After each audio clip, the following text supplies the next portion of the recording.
Salut à tous et bienvenue dans cette nouvelle vidéo. Alors aujourd'hui on va commencer la première vidéo sur la série sur TensorFlow 2.0. Donc pour pouvoir commencer, je vais d'abord essayer de vous donner les concepts de base, les concepts, vous redonner les concepts importants en fait qui vont pouvoir vous servir à commencer cette série. Donc ces concepts-là, soit vous les avez déjà et dans ce cas-là, ça servira simplement de petite piqûre de rappel pour pouvoir commencer avec TensorFlow 2.0. Soit si vous ne les avez pas encore, je vous recommande soit déjà de checker en parallèle de cette série toutes les vidéos que j'ai fait sur le Deep Learning qui vous serviront pour pouvoir comprendre réellement comment ça fonctionne. Ici, on va simplement essayer de survoler pour donner au maximum les informations que vous allez avoir besoin pour utiliser TensorFlow. Et ensuite, vous pourrez comme ça aller directement comprendre au maximum les codes que je vais donner et pourquoi, qu'est-ce qu'il y a en dessous, comment ça marche exactement quand on utilise TensorFlow et quelles sont les opérations qui sont effectuées.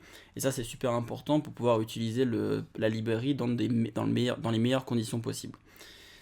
Donc en premier temps, on va commencer, donc quand on parle de TensorFlow, on parle souvent de réseau de neurones. En fait, TensorFlow, ça va vous permettre de faire une suite d'opérations, et c'est cette suite d'opérations qu'on appelle généralement réseau de neurones, tout simplement parce qu'en fait, depuis la recherche, depuis le monde de la recherche, à un moment donné, en fait, on s'est souvent inspiré de comment fonctionnait un simple neurone.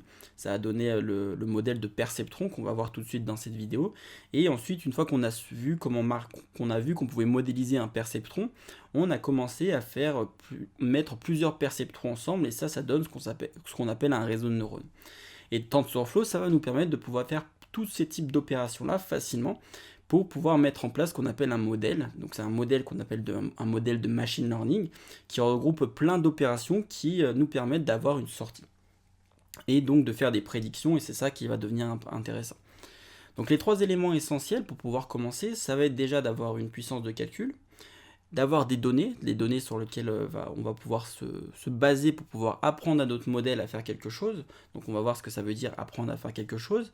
Et on va avoir besoin d'une méthodologie. Donc la méthodologie, c'est le but de ces quelques vidéos que je vais faire au début de cette série, c'est vous donner le pourquoi du comment, pourquoi est-ce qu'on a besoin d'une base de données pour pouvoir commencer, et aussi pourquoi est-ce qu'on a besoin de puissance de calcul. Donc les puissances de calcul, il faut savoir que généralement avec les ordinateurs qu'on fait aujourd'hui, ça va être suffisant. Vous allez pouvoir commencer à utiliser TensorFlow ou du moins commencer à l'utiliser sur des exemples simples, ce qui va vous permettre de pouvoir expérimenter de votre côté. En fait, là, on avait besoin de puissance de calcul. En fait, ça revient à quand en fait, on a commencé à penser au système des réseaux de neurones, quand on a commencé à mettre en place ces premiers systèmes, ces premiers modèles-là. On n'avait pas encore les données et on n'avait pas non plus la puissance de calcul nécessaire. Et donc, sachant qu'on n'avait pas la puissance de calcul nécessaire et sachant qu'on n'avait pas les données, eh ben, on n'arrivait pas forcément à utiliser cette méthode, même si cette méthode-là, donc la méthode des réseaux de neurones, on l'avait déjà depuis un moment. Sauf qu'on ne pouvait pas encore l'appliquer tout simplement parce qu'on n'avait pas encore les données ni la puissance de calcul nécessaire pour lancer ce type de modèle-là. Mais aujourd'hui, avec les ordinateurs qu'on utilise dans la vie de tous les jours, ça permet déjà de largement, à quasiment tout le monde qui a un ordinateur décent, de pouvoir commencer à lancer des modèles de machine learning sur son ordinateur personnel. Et les données, généralement, pareil, on a généralement la capacité en mémoire pour pouvoir stocker les bases de données et les lancer sur notre ordinateur. Donc pourquoi est-ce qu'on a besoin des données pour pouvoir entraîner un réseau de neurones? Donc on a besoin des données en fait tout simplement parce que quand on parle d'apprentissage, on parle souvent en intelligence artificielle d'apprentissage, on dit qu'un modèle est capable d'apprendre par lui-même.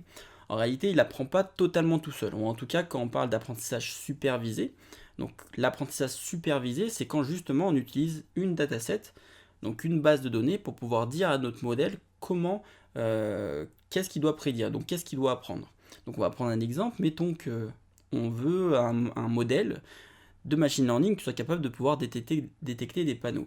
Et ben dans ce cas-là, on va lui donner plein de panneaux. Donc là ici j'ai mis 2 exemples, mais en réalité il faudrait lui donner des milliers d'exemples de panneaux de circulation.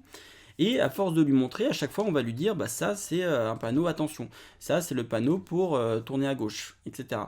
Et donc en force de lui donner comme ça des exemples de panneaux de circulation, à la fin le modèle sera capable de pouvoir reconnaître et savoir par rapport à telle image qu'on lui donne, quel est ce type de panneau. Et ensuite, une fois que ce modèle est entraîné, on peut le mettre dans une voiture autonome et il sera capable de pouvoir détecter les panneaux de la route lorsqu'il les voit.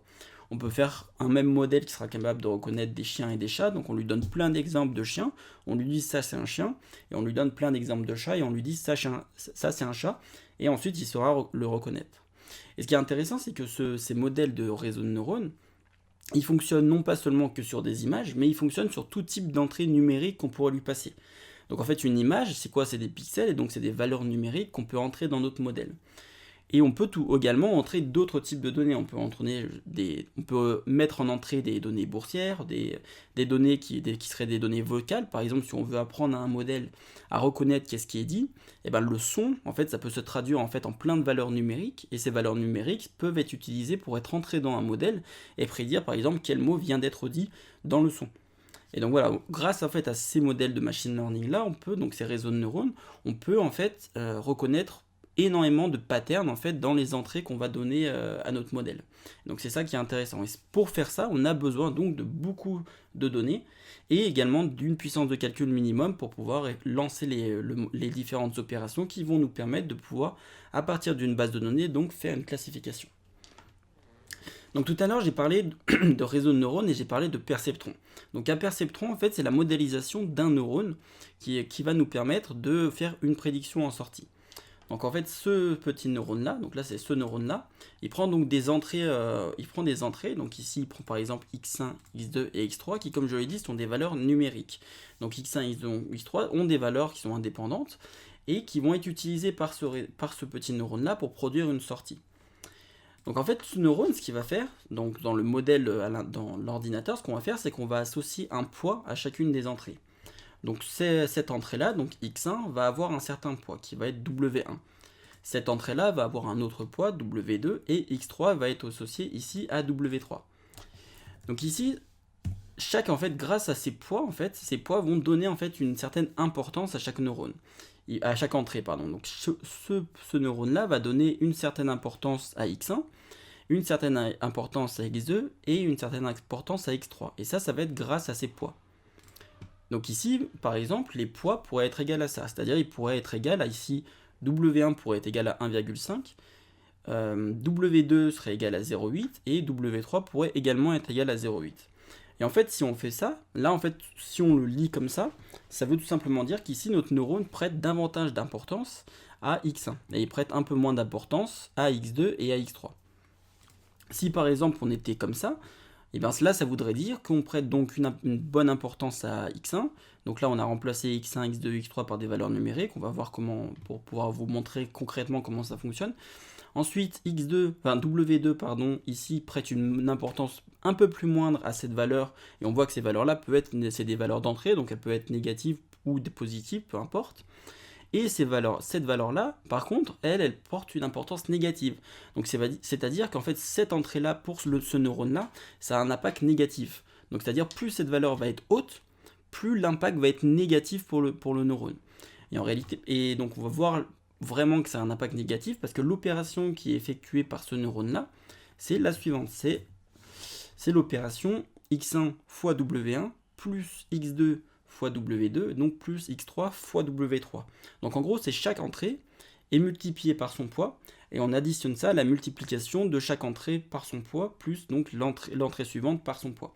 Donc ça nous donne l'opération suivante. Et donc ce qu'on appelle la préactivation du neurone, c'est justement cette somme en fait de multiplication entre les entrées et les poids. Et si on fait ça, c'est donc ça le calcul qui doit être effectué. Et donc en effectuant ça, on obtient donc une valeur de sortie du neurone qui est la valeur de préactivation ou d'activation dans certains cas, la valeur de préactivation du neurone. Et donc, grâce à cette valeur d'activation, on peut par exemple détecter des choses. On peut se dire par exemple si la valeur d'activation est haute, mettons par exemple au-dessus de 0, ça veut dire qu'on a détecté un pattern. Alors que si elle est inférieure à 0, ça peut vouloir dire qu'on n'a pas détecté le pattern qu'on désirait détecter. Donc on va prendre un exemple, mettons qu'on veut créer un neurone qui soit capable de détecter des 9. Donc ça veut dire qu'on veut que ce neurone-là soit activé seulement, donc activé, là ça va dépendre de qu'est-ce qu'on appelle activé, mais ce neurone en fait il va avoir une valeur numérique, donc on peut définir un seuil d'activation comme on le souhaite. Par exemple ici on pourrait se dire qu'on veut que ce neurone soit activé, on considère que ce neurone est activé seulement quand sa valeur de préactivation est au-dessus de 0. Si elle est inférieure à 0, on considère que le neurone ne s'est pas activé. Donc par exemple, si on a un neurone qui veut détecter seulement les 9, donc seulement un 9 sur une image. Donc déjà, il ne va pas seulement avoir 3 entrées. Dans le cas précédent, ici on avait 3 entrées. Ici on ne va pas avoir 3 entrées, on va avoir autant d'entrées qu'il y a de pixels dans l'image. Donc là, je n'ai pas représenté toutes les entrées, là j'en ai représenté juste 1, 2, 3, j'en ai représenté seulement 6. Mais là, sachant que c'est une image, il y aura donc autant d'entrées qu'il y a de pixels dans cette image. Donc, mettons que c'est une image de 28 par 28, il y aura 700 et quelques entrées dans ce réseau. Là, j'en ai représenté seulement quelques-unes pour terme d'exemple.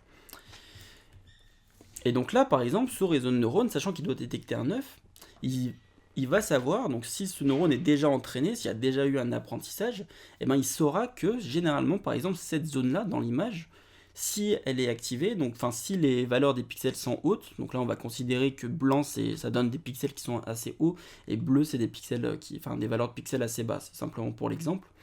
Mais si donc ce neurone-là, en fait, toutes ces connexions qui sont faites avec cette zone-là de l'image, eh ben, auront des poids qui seront généralement très positifs, qui seront généralement positifs parce que lorsque cette zone-là est bien dessinée, lorsqu'il y a quelque chose dans cette zone-là, généralement c'est que c'est possible qu'il y ait un œuf.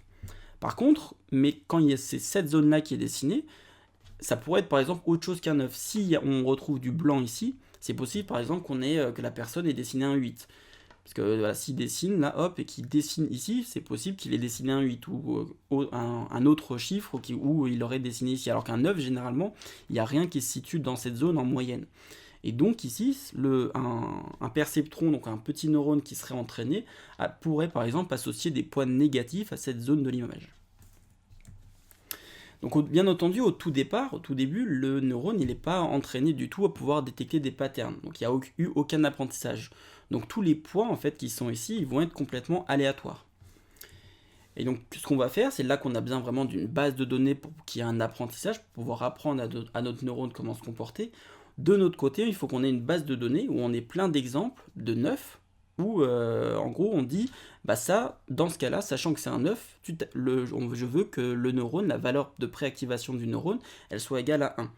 Et donc la valeur, donc on va associer dans notre base de données cette image, l'image du 9, au nombre 1. Donc ça c'est dans notre base de données, c'est associé comme ça. Et donc dans ce cas-là, on va pouvoir définir une erreur. Donc c'est là qu'on va commencer à voir en fait que notre neurone il s'est trompé, parce qu'au début il ne sait pas comment réagir. Donc là, mettons, sachant que pour le moment le neurone ne sait pas comment réagir, il va par exemple prédire 0,1. Et donc s'il prédit 0,1, on va mesurer l'erreur d'une certaine manière. Donc on va mesurer l'erreur ici, on va faire la différence entre la valeur de prédiction du neurone et la valeur qui était attendue. Ici on attendait 1 comme réponse parce qu'il y a un 9 qui était détecté. Et donc ici donc ça fait 0,1 moins 1, on va prendre la valeur absolue pour pouvoir avoir une erreur, et on obtiendra donc une erreur de 0,9. Pareil ici si on met un 8, donc ça veut dire que dans notre base de données, on a des images de 9 où on veut que le neurone prédise 1, donc il y a une préactivation qui soit égale à 1, et d'autres images qui ne seront pas des 9, donc par exemple une image de 8, où on voudrait que notre neurone ait une valeur d'activation négative, qui soit par exemple ici moins 1. Donc là on dit, dans notre base de données, il y aura un 8 qui serait associé à un moins 1. Et dans ce cas-là, mettons notre neurone, donc pour le moment il n'est toujours pas entraîné, donc sur cette image de manière aléatoire, parce qu'au début notre neurone va être initialisé de manière aléatoire. Dans cet exemple-là, notre neurone fait une prédiction à 0,5, et donc là on peut définir une erreur, et là on peut faire donc 0,5 moins 1, on prend la valeur absolue, et là on aura donc 1,5. Donc ça on a une erreur de 1,5. Et donc on voit dans ces deux cas que notre neurone, pour le moment, il n'est pas capable de prédire la valeur qu'on voulait atteindre. Et donc là, dans la prochaine vidéo, ce qu'on verra, c'est comment est-ce qu'on peut utiliser un algorithme qui s'appelle la descente de gradient pour pouvoir faire en sorte de réduire cette erreur. Donc dans cette vidéo, j'ai parlé souvent d'activation aussi et de préactivation. Donc pour le moment, considérez que c'est la même chose, même si on verra dans les prochaines vidéos exactement quelle est la différence entre les deux. Et vous pouvez également regarder la série sur le Deep Learning où j'explique exactement qu'est-ce que c'est la différence entre la préactivation et l'activation. N'hésitez pas à aller rejoindre le Discord, donc le lien sera dans la description de cette vidéo, où vous pouvez aller poser des questions s'il y a des choses que vous n'avez pas encore compris, ou si vous avez des questions sur TensorFlow 2.0 tout au long de la formation, il y aura un channel, donc TensorFlow 2.0, qui vous permettra d'aller poser vos questions à tout moment. Et donc moi en attendant, je vous dis à la prochaine.